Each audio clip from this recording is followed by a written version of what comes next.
రాష్ట్ర వ్యాప్తంగా 2024 మార్చి తర్వాత ఎవరైతే రిటైర్ అయ్యారో ఉద్యోగ ఉపాధ్యాయులు వారికి ఇప్పటి వరకు రిటైర్మెంట్ బకాయిలు చెల్లించట్లేదు రాష్ట్ర ప్రభుత్వం. దీని మీద అనేక సందర్భాల్లో అనేక రకాలుగా వీళ్ళు ఉద్యమాలు చేస్తూ వస్తూ ఉన్నారు, ధర్నాలు చేస్తూ వస్తూ ఉన్నారు.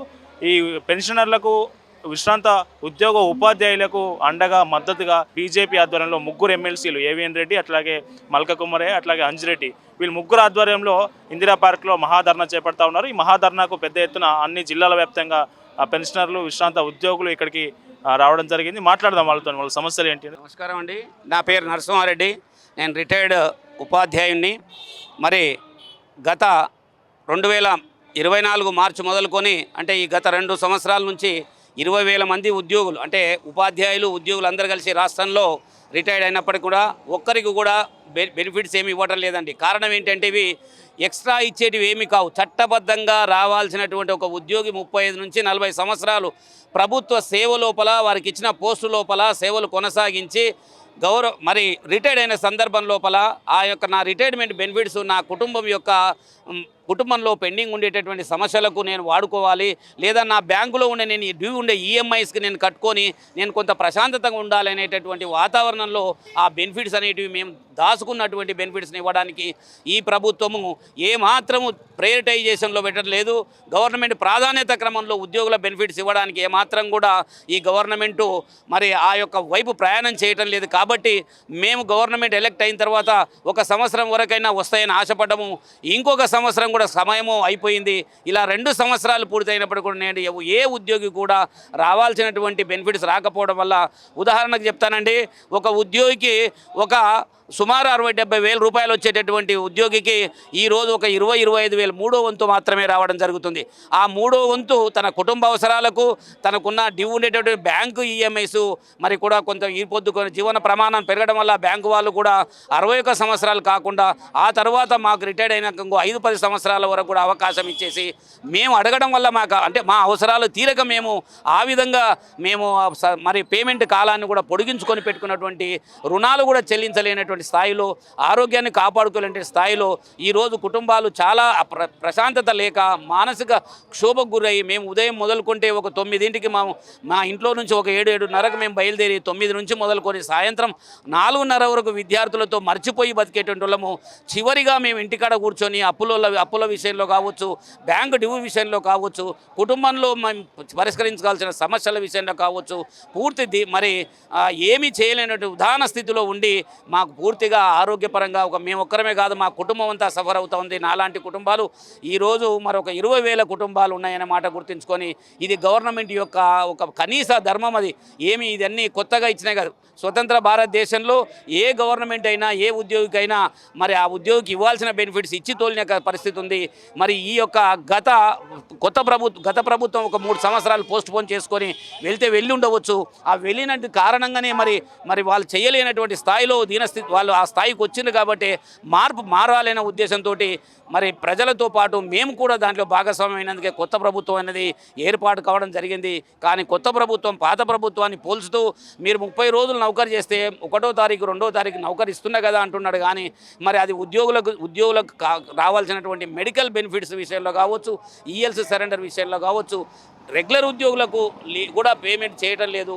అనుకోకుండా ఒక ఉద్యోగి 10 రోజులు మెడికల్లో వెళ్ళిపోయి అతని బిల్లు నెక్స్ట్ మంత్ చేస్తే సప్లిమెంటరీ బిల్లు కూడా ఆ నెల మొత్తం జీతం రాకుండా, సంవత్సరమైనా రాకుండా ఉండేటటువంటి వారి పరిస్థితి ఉంది. రిటైర్డ్ అయినటువంటి మా పరిస్థితి కూడా చాలా చాలా ఇబ్బందికరంగా ఉందండి. సో గవర్నమెంట్ ఈ విషయాన్ని పూర్తి స్థాయిలో మరి వారు పరిశీలన చేసి ప్రాధాన్యాంశంలో భాగంగా రిటైర్మెంట్ ఉద్యోగులకు బెనిఫిట్స్, రెగ్యులర్ ఉద్యోగులకు రావాల్సినటువంటి వసతులను, బకాయిలను కూడా చెల్లించాలని మరి ఈ రూపకంగా నేను గవర్నమెంట్కి విజ్ఞప్తి చేసుకుంటున్నానండి. ఏం పేరు సార్ మీ పేరు? ఎక్కడ రిటైర్ అయ్యారు మీరు? ఏ డిపార్ట్మెంట్లో? నేను ఎడ్యుకేషన్ డిపార్ట్మెంట్లో టీచర్గా, హెడ్ మాస్టర్గా రిటైర్ అయ్యానండి. నేను గత మార్చి 25న రిటైర్ అయ్యాను. నేను 89 నుంచి సర్వీస్లో పనిచేస్తూ 35-36 సంవత్సరాలు పనిచేశాను. పనిచేసి రిటైర్ అయ్యే లోపల నా పిల్లల పెళ్ళిళ్ళు చేయొచ్చు, నా ఇంటికి ఈఎంఐలు మొత్తం ఫుల్ టైం ఒకటేసారి పేమెంట్ చేయొచ్చు అని అనుకున్నాను. నాకు 65 లక్షల దాకా వచ్చేది ఉంది. ఈ రోజటి వరకు ఒక్క రూపాయి కూడా ఇస్తలేరు. దగ్గర దగ్గర 12 నెలలు 11 నెలలుగా వస్తుంది. ఒక రూపాయి కూడా ఇస్తలేడు. ధరలు మాత్రం ఆకాశాన్ని అంటిపోతున్నాయి. మన సాంప్రదాయం ప్రకారంగా ఒక అమ్మాయి పెళ్లి చేయాలంటే 4 తులాల బంగారము, ఒక పావు కిలో వెండి అట్లా కావాల్సి ఉంటుంది. నేను రిటైర్ అయినాడు ఇదే బంగారము వెండి ధర 90,000 నుంచి ₹1,00,000 మధ్యన ఉండే. ఈరోజు అది ₹1,60,000, ₹1,65,000 నిన్నటి రోజున బంగారం ధర ఉంది. ₹3,65,000 వెండి ధరగా వచ్చింది. ఈరోజు వాడు నాకు ఇచ్చినా కూడా నాకు ఇవ్వాల్సిన డబ్బులు మొత్తం ఇచ్చినా కూడా నేను చేయాల్సిన దాంట్లో పావు వంతు కూడా నేను తీసుకోలేకపోతున్నాను. నా విధులేమి నిర్వర్తించలేకపోతున్నాను. తర్వాత మేము రిటైర్ అయిన తర్వాత కూడా ఈ డిఏ అరియర్స్ అని చెప్పేసి గత సంవత్సరం జనవరి నుంచి ఇవ్వాల్సినటువంటి డిఏ అరియర్స్ 17 ఇన్స్టాల్మెంట్లో ఇస్తామని చెప్పారు. ఆ 17 ఇన్స్టాల్మెంట్స్ కూడా వాటి బిల్లులు ఎవరు చేయాలంటే మేము పెన్షన్ తీసుకునే ట్రెజరీలోనే మా పెన్షన్లో కల్పిస్తాడేమో అని అనుకున్నాము. అట్లా ఇవ్వట్లేదు. మేము ఏ ప్లేస్లో అయితే రిటైర్ అయ్యామో ఆ డ్రాయింగ్ ఆఫీసర్ చేసి బిల్ ట్రెజరీకి పంపించేస్తే ఎవ్రీ మంత్ పంపిస్తే అవి పాస్ చేస్తాము అని అన్నారు. 17 ఇన్స్టాల్మెంట్లకు ఇప్పటి వరకు 12 ఇన్స్టాల్మెంట్లు 13 ఈ నెలతోటి 13 ఇన్స్టాల్మెంట్లు కంప్లీట్ అయినాయి. జనవరి నుంచి రావాల్సింది. కానీ ఈ రోజటి వరకు ఒక్క మంత్ది కూడా డిఏ అరియర్స్ మాకు జమనే కాలేదు, మాకు రానే లేదు. తర్వాత జూన్ నుంచి రావాల్సిన డిఏ అరియర్స్ 28 ఇన్స్టాల్మెంట్లో ఇస్తామన్నారు. ఈ రోజటి వరకు 7 ఇన్స్టాల్మెంట్లు అయిపోయింది. 8వ ఇన్స్టాల్మెంటు అది కూడా ఒకటి రాలే. మళ్ళీ ఈ నెల నుంచి 30 ఇన్స్టాల్మెంట్లో ఇంకొక డిఏ ఇస్తామని అంటున్నారు. ఇవన్నీ బిల్లులు చేయించుకోవడానికి మాకేమో మా స్కూళ్ళల్లో స్టాఫ్ ఉండదు, బిల్లులు చేసే స్టాఫ్ ఉండదు. ఎవరో బిల్లులు చేయడానికి వచ్చినోనికి 50-100 ఇచ్చి చేయించుకోవాలి. ఒక్కొక్క బిల్లుకు 100 రూపాయలు ఇచ్చి చేయించుకుంటున్నాం. అది మా మీద బర్డెన్ అవుతుంది. కానీ మాకు ఇదంతా చాలా అన్యాయంగా అనిపిస్తుంది. ఈ డిఏ అరియర్స్ బిల్స్ ఎప్పుడైనా కూడా రిటైర్ అయిన తర్వాత గతంలో రావాల్సినవి మొత్తం పెన్షన్లో కల్పించేసి ట్రెజరీస్ ఎస్టీఓ వాళ్ళే చేసి ఇచ్చేస్తే బాగుంటుంది. కానీ అది చేయట్లేదు. ఈ రోజటి వరకు మాకు రావాల్సినటువంటి ఒక్క డబ్బు కూడా ఇవ్వట్లేదు. ఈ ప్రభుత్వం మమ్మల్ని నట్టేటా ముంచింది.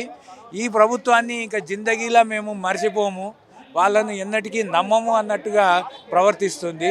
ఇప్పటికి కూడా మాకు ఏమీ చెప్పట్లేదు, ఏమీ చేయట్లేదు, మమ్మల్ని దగ్గరికే రానియట్లేదు. అమ్మాయి పెళ్ళి చేయాలి, 30 ఏళ్ళు వచ్చినాయి, ఏం చేయాలి అర్థమవుతలేదు. మాకు ఎంత టెన్షన్కు ఎంత మానసిక శోభకు గురవుతున్నామో మీరందరూ గమనించాలండి. ప్రభుత్వం మా పట్ల సానుకూల దృక్పథంతో చేయాలని చెప్పేసి కోరుకుంటున్నాము. ఈ విధంగా చేస్తే ఇక ముందు కాంగ్రెస్కు ఎవ్వరు కూడా మద్దతు ఇవ్వరండి ఉద్యోగస్తులు.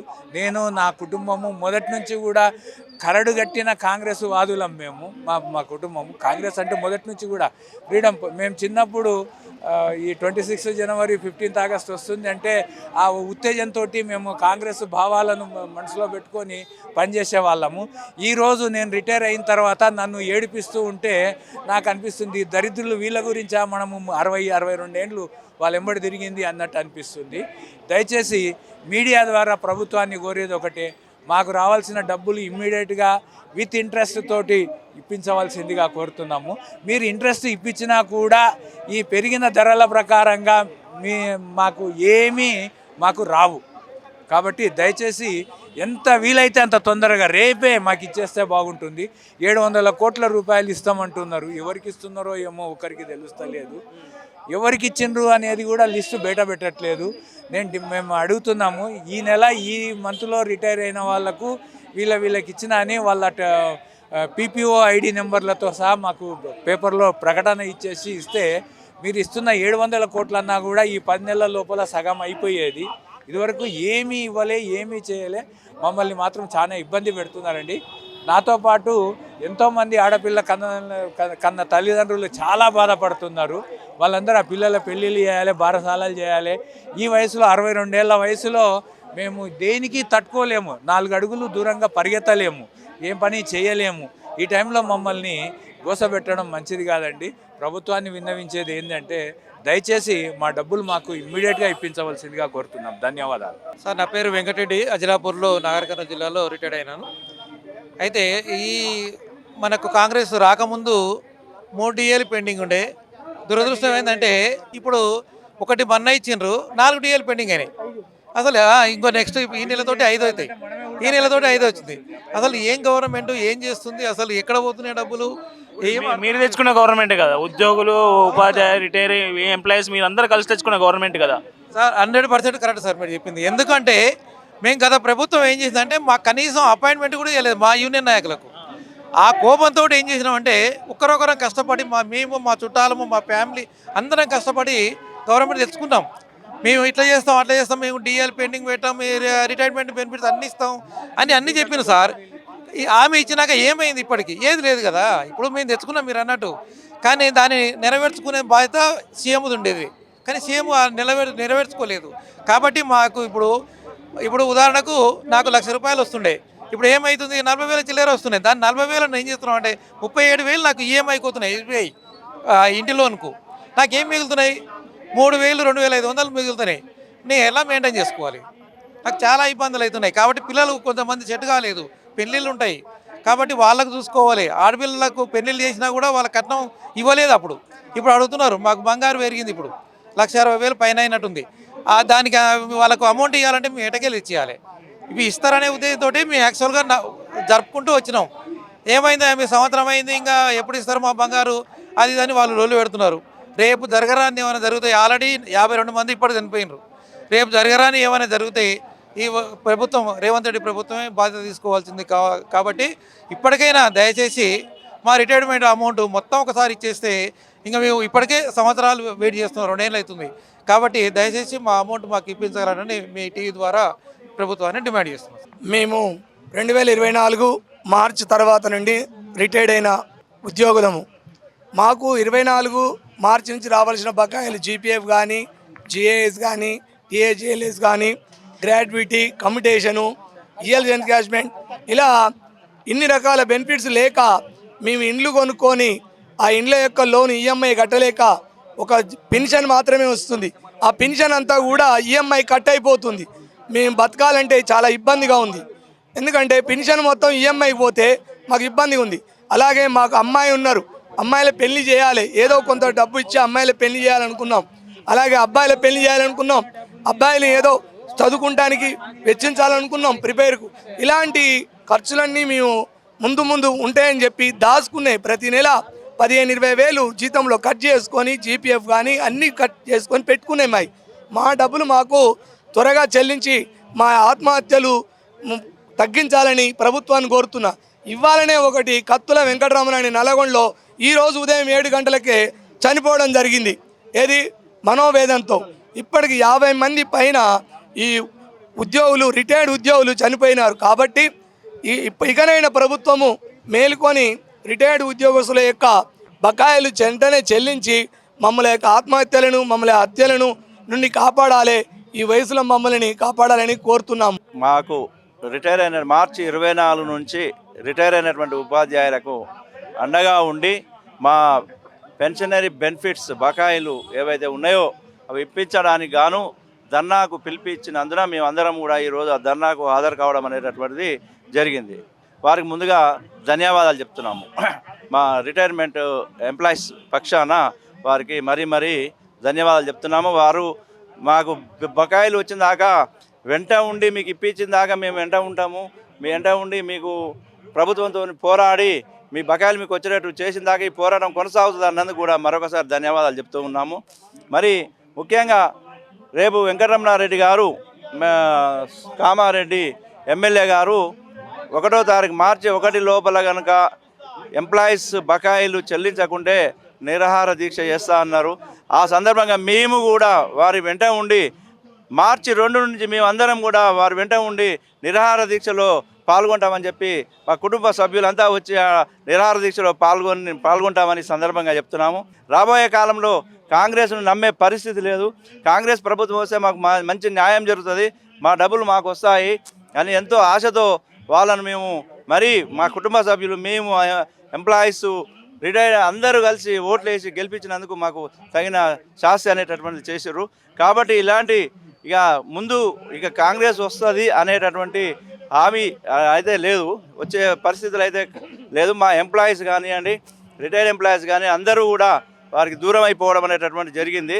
కాబట్టి ఇప్పటికైనా వాళ్ళు కళ్ళు తెలిసి ముందు చూపుగా ఉండి మాకు రావాల్సినటువంటి అన్ని బకాయిలను మార్చి 24 నుంచి రిటైర్ అయిన ఉద్యోగస్తులందరికీ కూడా డబ్బులన్నీ వెంటనే విడుదల చేసి మమ్మల్ని వారు మాలో చాలామంది బాధలు భరించలేక రకరకాల బాధలు భరించలేక ఆత్మహత్యలు చేసుకుంటారు. ఇప్పుడు 50 పైన చనిపోవడం జరిగింది.